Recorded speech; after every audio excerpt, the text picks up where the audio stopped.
म्हणजे या मतदारसंघामध्ये स्वतः राहुल गांधी येऊन गेले, अमित शहा येऊन गेले, देवेंद्र फडणवीस साहेबांच्या आजपर्यंत 5 सभा झाल्या. म्हणजे भाजप सुद्धा हातीची ताकद या ठिकाणी लावताय. नाना पटोलेंना या ठिकाणी पराभूत करण्यासाठी हातीची ताकद लावलेली आहे. कुठलाही खासदार असला याच्यापूर्वी त्यांनी काम केलं असलं तर कोणी त्याची तुलना करणार, काय झालं 5 वर्षात, काय झालं, तर अशा पद्धतीचा विषय या मतदारसंघात सुरू आहे आणि हा कॉमन विषय असतो असं मला वाटतं. प्रफुल्लभाईंनी म्हटलं होतं ही जागा आमचीच आहे असा विषय झाला होता, पण शेवटी आज निर्णय झालेला आणि त्यानंतर उमेदवारी डिक्लेअर झालेला आहे, तर भाजपला ही जागा गेली.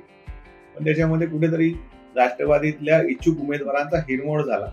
नाना पटोलेंनी या ठिकाणी उमेदवारी देताना खूप गनिमितका भाग केलेला आहे. सेना ही मुळातच नव्हती होती, म्हणजे जेव्हा वाटाघाटी यायची तर तेव्हा एखादी उमेदवारी दिली जायची आणि त्या उमेदवारीच्या बेसवर एखादा उमेदवार निवडून जायचा. आमच्याकडे तेवढं सेनेचं प्राबल्य नव्हतं. या ठिकाणी कुणबी वर्सेस कुणबीच आहे, इथं कुठली लढाई आहे. मग एका समाजातील घटकातील व्यक्ती आहेत. आपण या मतदारसंघात जेव्हा प्रवास केला असेल तर आपल्या लक्षात आलं असेल की हा जो शेतकरी वर्ग आहे हा त्याच ठिकाणी राहिलेला. या ठिकाणी रोजगाराचे आयाम असे खूप काही निर्माण झालेले नाही. या ठिकाणी अनेक प्रश्न अजूनही कायम आहेत. आपण बघितलं असेल विदर्भामध्ये सर्वाधिक शेतकऱ्यांनी आत्महत्या केलेल्या आहे. शेतकऱ्यांचा प्रश्न हा गंभीर आहे. अजूनही शेतकरी सातत्याने आत्महत्या करत आहेत.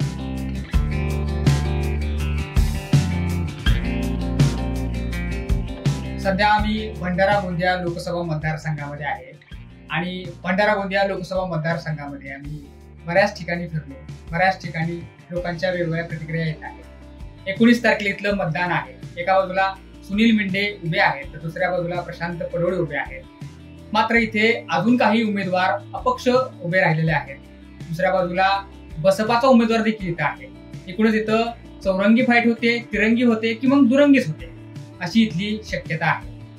एकूणच या सगळ्या परिस्थितीवरती बोलण्यासाठी भंडारा गोंदियाचे असणारे वरिष्ठ पत्रकार चेतनजी बहिराम आपल्यासोबत आहेत.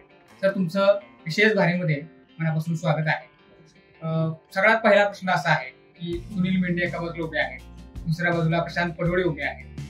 तुम्हाला काय वाटतंय सध्याच्या परिस्थितीला एकंदरीत कोण इथलं इलेक्टोरल मेरिट गाठू शकतं असं तुम्हाला वाटतंय? खूप सुंदर प्रश्न केला आपण. आणि या मतदारसंघामध्ये ज्या पद्धतीची परिस्थिती निर्माण झालेली आहे आणि आपण बघितलं असेल की या ठिकाणी प्रचंड सभा झाल्या. म्हणजे या मतदारसंघामध्ये स्वतः राहुल गांधी येऊन गेले, अमित शहा येऊन गेले, देवेंद्र फडणवीस साहेबांच्या आजपर्यंत 5 सभा झाल्या आणि या ठिकाणी अनेक मोठे मोठे दिग्गज नेते म्हणजे चित्रा वाघ असेल, नितीन गडकरींच्या 2 सभा झाल्या. म्हणजे भाजप सुद्धा हातीची ताकद या ठिकाणी लावताय. पण मलाही असा प्रश्न पडतो की बीजेपीला एवढा म्हणजे ताकद लावायची गरज का बरं असायला हवी. दुसरा असा प्रश्न या ठिकाणी म्हणजे या ठिकाणी स्वतः राहुल गांधी गेले आणि यापूर्वी मुकुल वासनिक आणि या काँग्रेसचे प्रभारी सुद्धा या ठिकाणी त्यांची सभा सुद्धा झाली.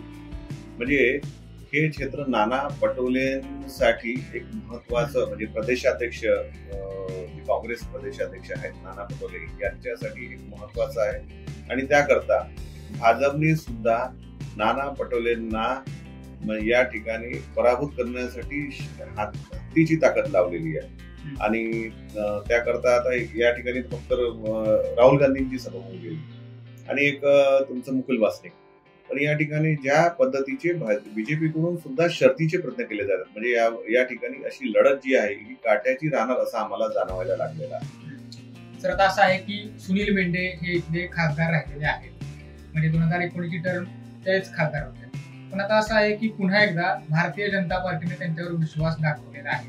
आता असं म्हटलं जातं की भाजप वगैरे सर्वे करतो, बऱ्याच जणांच्या तिकीट कापली. अशा कुठल्या आधारावरती सुनील मेंढेंना त्यांनी पुन्हा एकदा इथं संधी दिलेली आहे? हे बघा खूप चांगला आहे की या ठिकाणी आपण प्रश्न केला, कारण आपल्याला माहित असेल की या ठिकाणी जेव्हा तिकीट वाटपाचा विषय होता या ठिकाणी स्वतः म्हणजे देवेंद्र फडणवीस यांचे अत्यंत निकटवर्ती परिणित फुके यांना उमेदवारी मिळणार असा एक विषय होता आणि त्याकरता स्टँडिंग जे आपले जे सांसद आहेत किंवा खासदार आहेत सुनील मेंढे यांना उमेदवारी देण्यात जाण्याचा जो विषय आला तर त्या ठिकाणी असा खूप मोठा या ठिकाणी 2 गटांमध्ये मोठी गटबाजी तिकीट वाटपाच्या पूर्वी झालेली आहे आणि त्याच्यामुळे असा म्हणजे 2 गटांमध्ये एक भाजप विभागल्या गेल्यासारखं वातावरण झालं होतं. आता निवडणुकीच्या या प्रचारामध्ये हे काही जाणवत नाही, तो भाग नंतरचा. पण आपण हे बघू शकलं असेल की या ठिकाणी मेंढे यांना परत उमेदवारी झाली. तर त्याचा कुठे की मेंढे आता कसं होतं की कुठलाही खासदार असला याच्यापूर्वी त्यांनी काम केलं असलं तर कुणी त्याची तुलना करणार, काय झालं 5 वर्षात, काय झालं. तर अशा पद्धतीचा विषय या मतदारसंघात सुरू आहे आणि हा कॉमन विषय असतो असं मला वाटतं. तुम्ही आता परिणय फुकेंचा विषय काढला. परिणय फुके इथले दावेदार होते. प्रफुल्ल पटेल यांनी मध्यंतरी सांगितलं की महायुतीची जागा ही राष्ट्रवादी काँग्रेस पक्ष अजितदादा गट इथे लढवत आहे. एकंदरीत प्रफुल्ल पटेल फॅक्टरी इथे किती महत्वाचा ठरेल असं तुम्हाला वाटतंय? खूप चांगला. या ठिकाणी कसं आहे की जेव्हा ही जागा काँग्रेस सोबत जेव्हा गठबंधन होतं ती जागा राष्ट्रवादीला होती. आपण बघितलं असेल की या ठिकाणी राष्ट्रवादी म्हणजे जेव्हा नाना पटोलेंनी राजीनामा दिल्यानंतर नाना पटोलेंनी ही जागा काँग्रेसला मागितली पण तेव्हा मिळाली नव्हती आणि तेव्हा त्यांच्या घटक म्हणजे सहकारी जो पक्ष आहे म्हणजे राष्ट्रवादीला ही जागा देण्यात आली आणि त्या ठिकाणातून नाना पटोले शर्तीचे प्रत्याय करून या ठिकाणी पोटनिवडणूक जिंकली होती आणि राष्ट्रवादी म्हणजे प्रफुल्लबाईंचे विश्वस्त जेव्हा मधुकर कुकडे यांना या ठिकाणी तेव्हा त्यांनी ही सीट विजयी केली होती. म्हणण्याचा तात्पर्य यावेळेस सुद्धा प्रफुल्लबाईंनी या ठिकाणी दावा केलेला होता आणि ही सीट आम्हालाच हवी असा त्यांनी दावा केलेला होता आणि त्याच्यामुळे या सीट वाटपामध्ये आपण बघितलं असेल की खूप शेवटपर्यंत निर्णय झाला नव्हता आणि शेवटच्या घटकेला हा निर्णय झालेला आहे. प्रफुल्लबाईंनी म्हटलं होतं ही जागा आमचीच आहे असा विषय झाला होता पण शेवटी आज निर्णय झालेला आणि त्यानंतर उमेदवारी डिक्लेअर झालेला आहे. तर भाजपला ही जागा गेली पण त्याच्यामध्ये कुठेतरी राष्ट्रवादीतल्या इच्छुक उमेदवारांचा हिरमोड झाला हे पण या ठिकाणी महत्वाचं आहे. आता तुम्ही जो मुद्दा सांगितला राष्ट्रवादीतल्या काही इच्छुकांचा हिरमोड झाला. आता येत्या निवडणुकीमध्ये सुनील मेंढे ज्या महायुतीमध्ये आहे तिथं राष्ट्रवादी अजितदादा गट देखील भारतीय जनता पार्टीला वरून तरी पाठिंबा देतो असं दिसतंय. जे इच्छुक उमेदवार आहेत ते उमेदवार यावेळेस सुनील मेंढेंचं काम करतील का मग वेगळ्या प्रकारे काम करतील? नाही, प्रफुल्लबाईंनी या ठिकाणी खूप म्हणजे मनपूर्वक आणि मनातूनच त्यांचे या ठिकाणी काम करत आहेत. त्यांना माहिती आहे की आपल्याला बीजेपी सोबतच काम करायचं आहे आणि त्याच दृष्टिकोनातून तुम्ही त्यांच्या प्रचार सभा बघितला असेल ते पोट तिडकीने म्हणतात की बा आपल्याला आपल्या सहकारी पक्षांच म्हणजे साथ द्यायची आहे. तर प्रफुल्लबाईंची भूमिका ही बीजेपीच्या प्रति अत्यंत प्रामाणिक आहे. हे त्यांच्या पूर्ण आतापर्यंत झालेल्या सभा आणि स्वतः त्यांनी पोट तिडकीने ज्या ज्या पद्धतीची भाषणं केली त्या पण आता कार्यकर्ते कुठला विषय करतात तो भाग नंतरचा. पण प्रफुल्लबाईंची भूमिका ही पारदर्शक आणि त्यांची एक दिशेनी आहे असं जाणवतं. कार्यकर्त्यांचा आपण या वेळेला सांगू शकतो. आता दुसऱ्या बाजूला प्रशांत पडोळे आहेत. प्रशांत पडोळे यांना महाविकास आघाडीनं उमेदवारी दिलेली आहे. मला काय वाटतं की कशाच्या आधारावरती प्रशांत पडोळे यांना उमेदवारी दिली गेली असावी? अर्थात इंडिया आघाडी असेल किंवा महाविकास आघाडी असेल राज्यामध्ये. खूप चांगलं या ठिकाणी चांगला असा विषय की अनेक म्हणजे नाना पटोलेंनी या ठिकाणी उमेदवारी देताना खूप गनिमित भाग खेळलेला आहे. त्यांना माहित होतं की आपण बाहेरच्या पक्षातला कुठलाही व्यक्ती आपण हेरून घेणं हे योग्य होणार नाही. त्याच्यावर त्या पद्धतीचं टीका होईल. आपल्याला माहित असेल की हा कुणबी आणि त्यानंतर तेली आणि पवार समाजाचा बाहुली एरिया आहे आणि या ठिकाणी जसं आता वर्तमान खासदार जे आहेत ते सुनील मेंढे ते बिलॉंग करतात कुणबी समाजाशी. तर त्यांना एक टोळीचा पर्याय म्हणून त्यांनी या ठिकाणी डॉक्टर प्रशांत पडोळे यांना उमेदवारी दिली. पण त्याच्या मागचं कारणही असं आहे की त्यांचे वडील जे आहेत ते या भागामध्ये सहकार चळवळ राबवून त्यांनी उभी करणारे ते व्यक्तिमत्व होते. त्यांचे हे चिरंजीव आहे म्हणजे ते शेतकऱ्यांशी निगडीत असणारे व्यक्तिमत्व होते म्हणून त्यांनी या ठिकाणी त्यांना उमेदवारी दिली असं त्यांचं म्हणणं आहे. नाना पटोलेंचा दावा आहे आणि त्याचं म्हणणं आहे आणि ते खरंही आहे कारण एक काळामध्ये त्यांनी त्या पद्धतीचं कार्य केलेलं आहे. म्हणण्याचं तात्पर्य असं की या क्षेत्रामध्ये त्यांनी एक नवा पर्याय दिला, एक नवा युवा या ठिकाणी दिला आणि यादवराव पडोळे म्हणजे जे या ठिकाणी भंडारा आणि गोंदिया जिल्हा तेव्हा एकत्र होता त्यावेळेस त्यांनी जिल्हा दुग्ध संघ असेल त्यानंतर जिल्हा मध्यवर्ती बँक असेल या सहकारी क्षेत्राला मोठं करण्याचं काम त्यावेळेस त्यांनी केलं होतं. पण सर आता असं आहे की लोकांचं हे जे परसेप्शन आहे पडोळेंच्या बद्दल किंवा पडोळे कुटुंबाबद्दल ते मतांमध्ये कन्वर्ट होईल असं मला वाटतं. हे बघा कसं आहे हे लक्षात घ्या. जेव्हा असा विषय होतो मी तुम्हाला पूर्वीच सांगितलं की या ठिकाणी काट्याची टक्कर नाही की याला मुक्तामाप त्याला मुक्तामाप. आज मला एक सांगा म्हणजे सुनील मेंढे हे म्हणजे असं नाही की बा खूप म्हणजे कोणाला म्हणजे चुकीने वागणारे किंवा प्रोक्षापक भाषण करणारे व्यक्तिमत्व आहे. पण कसं होऊन झालं की भाजपला का बरं या ठिकाणी एवढ्या सभा घ्यावं लागत नाही, का बरं एवढी ताकद लावावं लागत नाही. तर काय की या ठिकाणी निवडणूक अशी होऊन राहिलेली आहे की एक तर नाना पटोले विरोधात असा विषय या ठिकाणी बीजेपीने असं ठरवून त्या पद्धतीने झालेला आहे. तर म्हणण्याचं तात्पर्य असं आहे की जी निवडणूक या ठिकाणी उमेदवार तर नवा कोरा, त्याच्या विरोधामध्ये बोलण्यासारखं काही नाही. आणि त्याच्यामुळे या ठिकाणी जी काही लढत आहे ती अशी कट्टर आहे असं मला वाटतं. आता आम्ही गांधी चौकामध्ये जी सभा झाली किंवा एक रॅली होती आणि त्याचा एक समारोप तिथं झाला. तिथं चंद्रशेखर बावनकुळे बोलले. त्यांनी तिथं वारंवार उल्लेख म्हणजे बऱ्याच सभांमध्ये महाराष्ट्रामध्ये सभांमध्ये उल्लेख हा मोदी ब्रँडचा होतो. म्हणजे उमेदवार कुणी असेल तरी मोदींना मतदान द्या म्हणून मग कुणी उमेदवार असेल जसे की इथं सुनील मेंढे आहेत तर त्यांच्याबद्दल जरी रोष असला तरी सुद्धा मोदी ब्रँड वापरून तुम्ही मोदींना मतदान करताय म्हणून सुनील मेंढेंना मतदान करा अशा पद्धतीची मांडणी केली. याला धरूनच माझा प्रश्न असा आहे की यावेळीची निवडणूक ही भंडारा गोंदियाच्या प्रश्नावर लढली जाईल की मग कलम 370 असेल, राम मंदिर असेल, सीए असेल अशा नॅशनल इश्यूज वरती लढली जाईल आणि त्याला भंडारा गोंदियाकर प्रतिसाद देतील. खूप चांगला विषय आहे. या ठिकाणी निवडणूक याच मुद्द्यांवर लढली जात आहे. कारण आपण बघा काल अमित शहा होते त्यांनी सुद्धा हा विषय केला. देवेंद्र फडणवीस साहेब आहेत त्यांचंही असं म्हणणं आहे की आपल्याला या ठिकाणी उमेदवार कोण आहे हे बघायचं नाही, आपल्याला नरेंद्र मोदी हे आहेत उमेदवार हा बघून करायचा. तुम्हाला या ठिकाणी वोट देताना तुम्ही हा विचार इथला वोट जो आहे एक तर तुम्ही राहुल गांधींना देताय नाहीतर नरेंद्र मोदींना देताय अशा पद्धतीचा विषय करून त्यांनी प्रचार केलेला आहे. त्याच्यामुळे त्यांची ती वोट मागण्याची तर आहे. आता या ठिकाणी मतदार हा सज्ञान आहे, त्यांना कुठल्या व्यक्तीला कशा पद्धतीने मतदान करायचं हा त्यांचा लुकआउट आहे. पण म्हणण्याचं तात्पर्य असं की हा काळ चालेल का.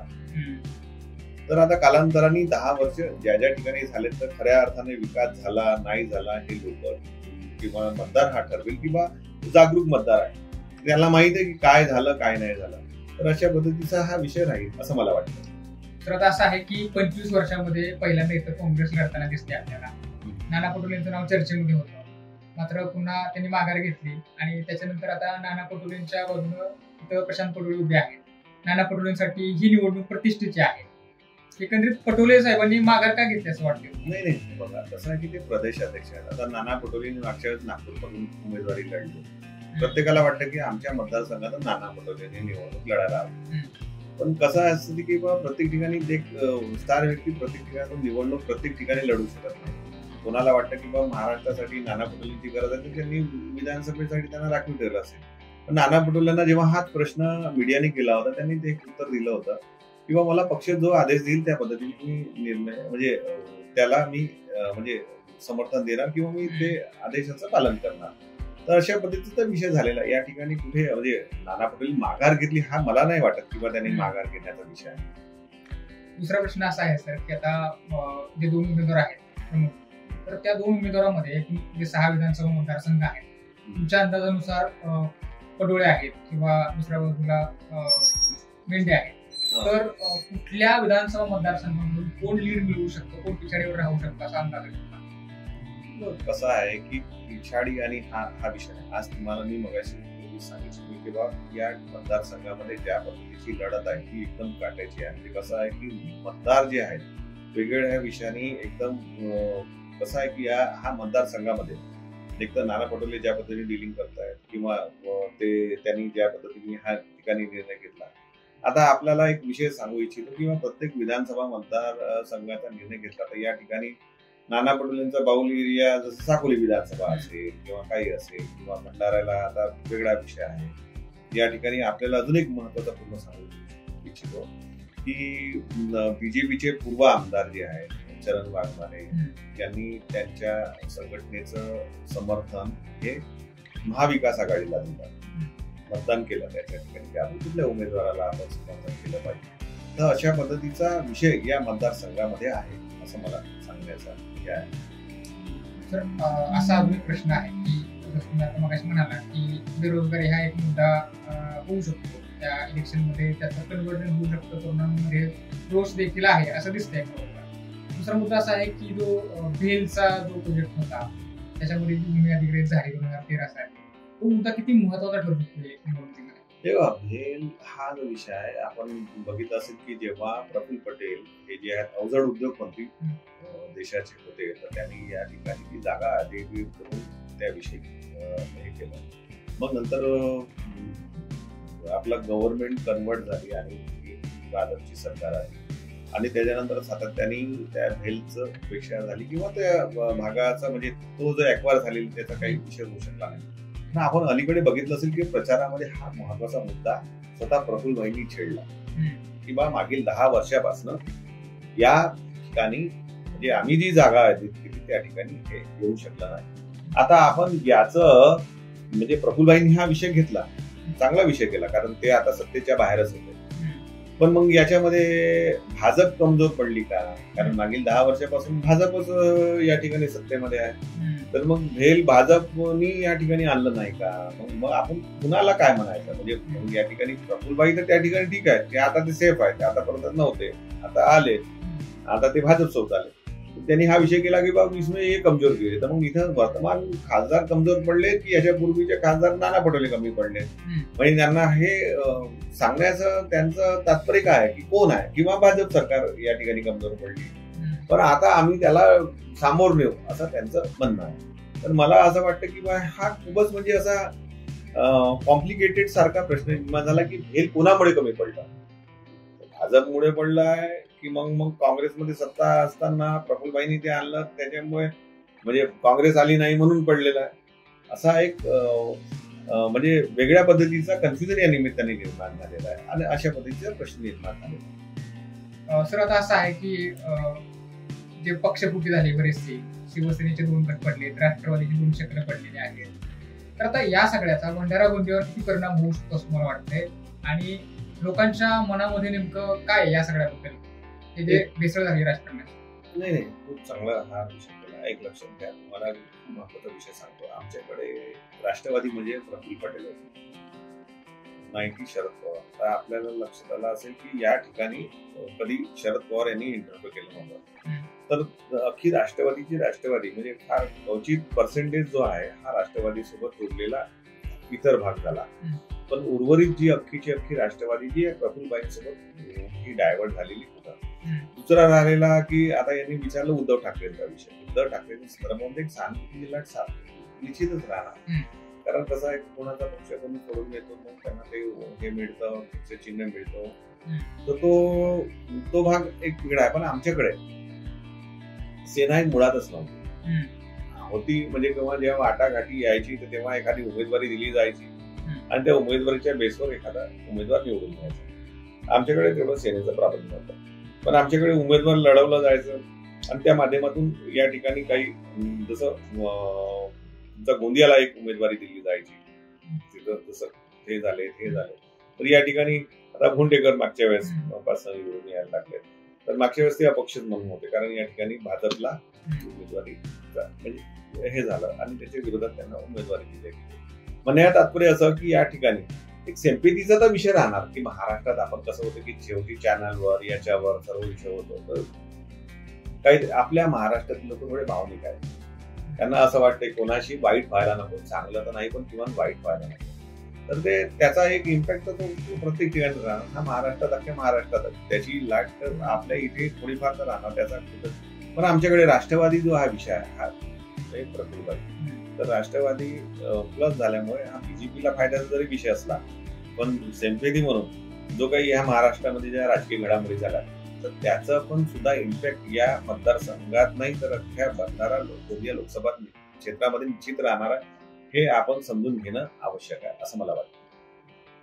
आता सर असं आहे की बऱ्याच जणांच्या वेगवेगळ्या संमिश्र प्रतिक्रिया आल्या, सामान्य जनतेतून मेंढे असतील, पडोळे असतील या बाजू आल्या, पण एकंदरीतच मुद्दे हे काय आहेत ऍक्च्युअल मध्ये भंडारा गोंदियाचे जे प्रश्न आहेत आणि ते अद्यापही सोडवले गेलेले नाहीत. कुठले मुद्दे हे महत्वाचे आहेत, प्रश्न आहेत? खूप चांगला या ठिकाणी प्रश्न केला. आमच्याकडे कसं आहे की हा धान उत्पादक विभाग, आपल्याला माहित असेल की या ठिकाणी धान उत्पादकांना म्हणजे लागवड खर्चाच्या तुलनेमध्ये त्याच्या मालाला भाव नाही, अत्यंत मातीमोल भावामध्ये त्याला आपलं धान्य विकावं लागतं. या ठिकाणी जो शेतकरी कर्जबाजारी होतो तो विषय आहे. आणि आपण बघितलं असेल हालाकीच्या परिस्थितीमध्ये आपण या मतदारसंघात जेव्हा प्रवास केला असेल तर आपल्या लक्षात आलं असेल की हा जो शेतकरी वर्ग आहे हा त्याच ठिकाणी राहिलेला. या ठिकाणी रोजगाराचे आयाम असे खूप काही निर्माण झालेले नाही. या ठिकाणी अनेक प्रश्न अजूनही कायम आहेत. शेतमालाला भाव म्हणजे काय, धानाला भाव. आमच्याकडे धान उत्पादक आम्ही हे बघा, विदर्भामध्ये काय तुम्हाला बघितलं असेल की पश्चिम विदर्भामध्ये कापूस आणि पूर्व विदर्भामध्ये धान आणि मधल्या भागामध्ये कुठेतरी ते सोयाबीन वगैरे विषय. तर अशा या भागामध्ये धानाला जेव्हा जोपर्यंत योग्य भाव मिळणार नाही, याला म्हणून एक्सपोर्ट नीती काय असेल देशाची. म्हणजे आज काय झालंय की आमच्याकडे गोदामामध्ये धान्य पडलेलं आहे, पण या ठिकाणातून जोपर्यंत एक्सपोर्ट धान्य होणार नाही, त्याला नीती जी आहे केंद्र शासनाची जोपर्यंत होणार नाही, तोपर्यंत या ठिकाणातल्या शेतकऱ्यांना न्याय मिळू शकणार नाही. आपण बघितलं असेल विदर्भामध्ये सर्वाधिक शेतकऱ्यांनी आत्महत्या केलेल्या आहे. शेतकऱ्यांचा प्रश्न हा गंभीर आहे. अजूनही शेतकरी सातत्याने आत्महत्या करतात. त्याच्यावर कुठेतरी म्हणजे काय होऊन झालं, कर्जबाजारी होऊन. का बरं कर्जबाजारी होतात?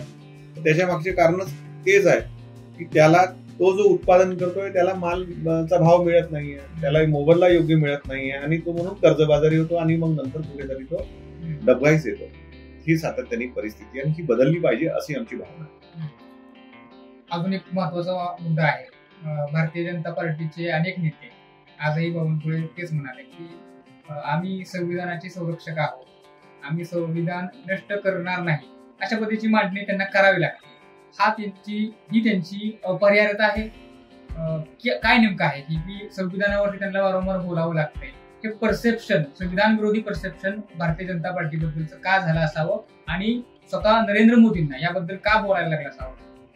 हे बघा, देशाचं संविधान हे सर्वांच्या हितासाठी आहे, सर्वांच्या संरक्षणासाठी. या देशाचं जेव्हा संविधान बनवला गेलं, देशाला स्वातंत्र्य मिळाल्यानंतर हे सर्वांच्या संरक्षणासाठी बनवलं गेलं.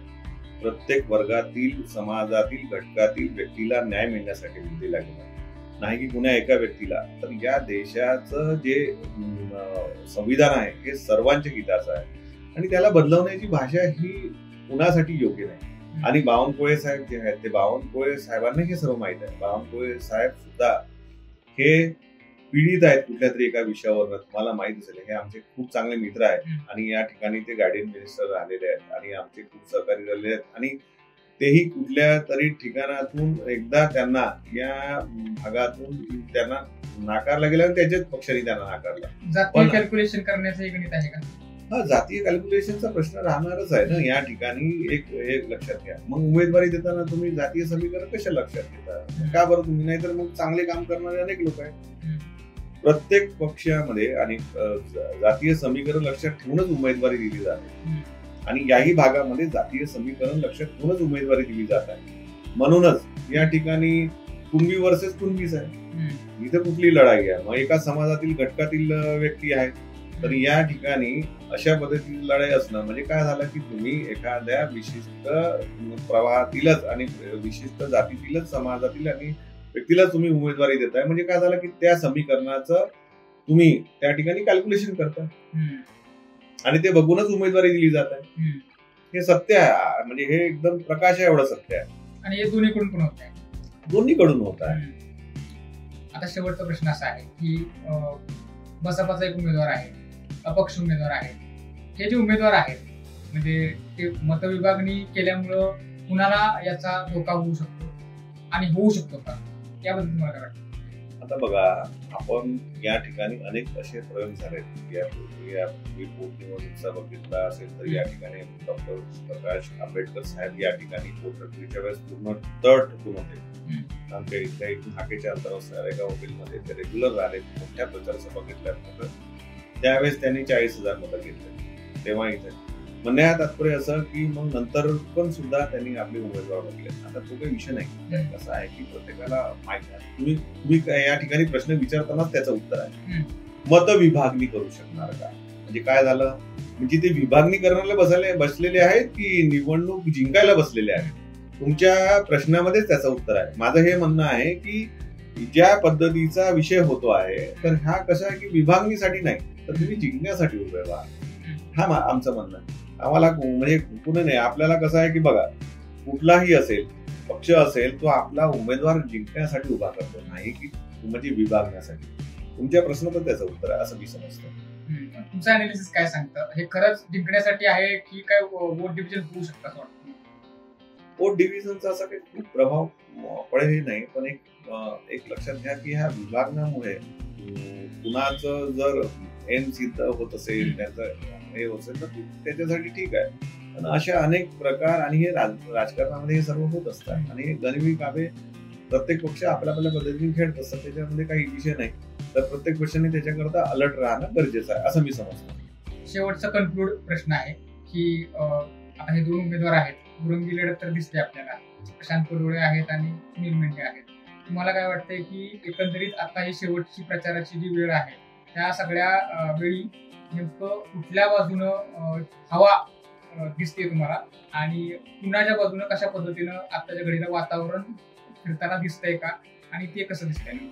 हे बघा कसं आहे की ही जी आहे निवडणूक, तसे लोकसभेची जी असते ही निवडणूक हवा, आपण हा शब्द बोलतो की हवेची निवडणूक असते. हवाच्या पद्धतीनेच आपल्याला बोललं जातं. मला 1-2 लोक म्हणाले की बा त्या मेंढे साहेबांनी ते काय बलून उभे केले त्याची हवा निघाली. असं नसतं. हवा निघाली म्हणजे काय, ते तर नॅचरली आहे. तुम्ही 10 दिवसांपासून एखादा बलून उभा करता तो विषय नाही. पण प्रचार सभा घेतल्यानंतर लोकांमध्ये, कार्यकर्त्यांमध्ये ती हवा मुंकर भरण्याचं काम ते लोक करतायत. त्या पद्धतीचं काम काँग्रेसनी सुद्धा करायला हवं. त्यांनी पण यथायोग्य चांगल्या प्रचार सभा मोठ्या घेण्याची गरज होती या ठिकाणी. तर त्यांनी काय केलं की लिमिटेड सभा घेतल्या. ठीक आहे, पण बाकी त्या नुक्कड सभा आहेत त्यांच्या, बाकी विषय आहेत. पण लोकांच्या मनात कुठली हवा आहे हे आपण सांगू शकत नाही. तुम्हाला माहित असेल की कशा पद्धतीने मत परिवर्तनाचं काम होतं. एखाद्याला आपण प्रलोभन देऊन सुद्धा बदलवू शकत नाही. पण या देशामध्ये कुठल्या गोष्टींची गरज आहे, काय नाही आहे, हे जागरूक मतदार आहे. आणि खऱ्या अर्थाने या देशातला जो खरा युवा वर्ग आहे, याच मतदार हा कुठल्या दिशेने पडतो, कुठल्या दिशेने तो जातो, खऱ्या अर्थाने त्याला रोजगार आणि ह्या सर्व गोष्टींची काय गरज आहे ते तो बघून तो मतदान करेल. तर या ठिकाणी हवा काय आहे? हवा तर ही वातावरण निर्मिती केली जाते. सभा अमक डमक हवेचा काही नाही. लोकांच्या मनामध्ये कुठली हवा आहे हे बघूनच लोक विषय करतील आणि तो निर्णय येणाऱ्या 4 जूनला आपल्याला सर्वांना दिसून पडेल असं मला वाटतं. येस, कन्क्लूड आहे सर. खूप खूप धन्यवाद तुमचे. बैराम सरांनी अतिशय सुंदर असं आणि विस्तृत विश्लेषण केलं की हवा कोणाची आहे याच्याबद्दल. आता ऍक्च्युअल मध्ये मतदान होईल आणि 4 जूनला जो निकाल लागेल त्यावेळेस नेमकं कळेलच की मतदारांच्या मनामध्ये नेमकं काय आहे. एकंदरीत तुम्हाला सरांचं विश्लेषण कसं वाटतं ते आम्हाला कमेंटच्या माध्यमातून नक्की कळवा. आणि तुमच्या लेखी भंडारा गोंदियाचा पुढचा खासदार नेमका कोण असेल हे मात्र आम्हाला कमेंटच्या माध्यमातून कळवायला विसरू नका. सोबतच आपल्या विशेष भारी या युट्यूब चॅनेलला सबस्क्राईब करा आणि जर हा व्हिडिओ आवडला असेल तर लाईक आणि शेअर करा. धन्यवाद.